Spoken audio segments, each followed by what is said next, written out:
De los trastornos más fascinantes y, sobre todo, más malinterpretados de la psicología.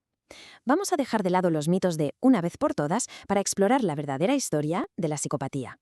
A ver, si pensamos en un psicópata, la imagen que nos viene a la cabeza suele ser la del típico villano de película, ¿no? Un genio del mal con planes súper elaborados. Pero, ¿y si la realidad fuera mucho más normal, mucho más cotidiana? ¿Y si la persona con estos rasgos no sale en los periódicos, sino que está, no sé, en la oficina de al lado? Vamos a ver qué hay de cierto en todo esto. Para entenderlo bien, lo primero es quitarle esa máscara que le ha puesto la ficción, el cine, las series. Hay que dejar atrás la caricatura para ver lo que la ciencia y la clínica nos dicen de verdad sobre este perfil tan complejo. Y aquí está la primera idea, que es fundamental. No estamos hablando de gente mala como en un cuento. La psicopatía, ojo, es una condición clínica. Es un trastorno de la personalidad, con sus bases neurológicas y unos criterios para diagnosticarlo muy específicos que, claro, alteran por completo la conducta social.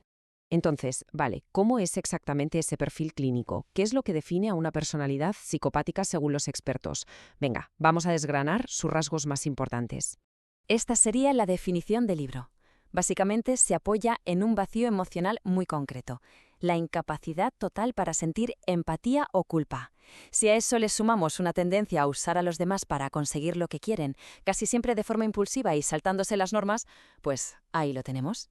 El primer pilar, y esto es quizá lo que más nos choca a todos, es la ausencia total de culpa. Una persona con rasgos psicopáticos altos puede hacer daño, mentir, manipular y no sentir absolutamente nada. Y no es que lo escondan, no. Es que sencillamente el remordimiento para ellos no existe. Es como si el idioma de la culpa no lo hablaran, no lo entendieran. Segundo rasgo fundamental, un sentido de la propia valía grandioso, vamos. El mundo gira a su alrededor. Lo único que importa son sus necesidades, sus deseos, sus metas. Y los demás, pues los demás son vistos como simples herramientas, piezas en un tablero para conseguir lo que quieren. Es llevar el narcisismo a un nivel extremo. Y aquí llegamos al corazón del asunto, al núcleo duro del trastorno, la empatía, esa capacidad de ponernos en la piel del otro, de sentir lo que siente. Pues bien, en la psicopatía brilla por su ausencia. Pueden entender, a nivel intelectual, que alguien esté triste, pero son incapaces de conectar con esa emoción, de sentirla. Es una desconexión afectiva total. Claro, y estos tres pilares se ven luego en un montón de comportamientos. Por ejemplo, ese encanto superficial que tienen es una herramienta, un arma para ganarse la confianza de la gente en un momento. Mentir es su estado natural, a veces incluso sin un motivo claro. Viven al día, son impulsivos, buscan estímulos constantemente y, lo más importante, nunca, jamás aceptan la responsabilidad. La culpa siempre es de otro. Bueno, con este perfil ya más claro, es hora de desmontar algunos de los mitos que más se oyen, porque la realidad de la psicopatía es, en muchos sentidos, bastante más sutil y está más extendida de lo que nos imaginamos. Atentos a esta cifra porque es increíble. Se calcula que entre el 1 y el 3% de la población mundial podría cumplir los criterios de la psicopatía. Esto significa que es muchísimo más común de lo que la gente cree. No es un fenómeno raro o aislado, está ahí fuera, en nuestra sociedad. Y este gráfico lo deja clarísimo. Mirad el contraste. En la población general hablamos de ese 1% más o menos, pero en la población carcelaria, ¡pum!, la cifra se dispara hasta un 25%. Esto demuestra que hay una relación muy fuerte entre estos rasgos y la delincuencia, aunque, ojo, no es la única forma en la que se manifiesta. Y aquí está el mito número 1, el que tenemos que borrar de nuestra cabeza ya.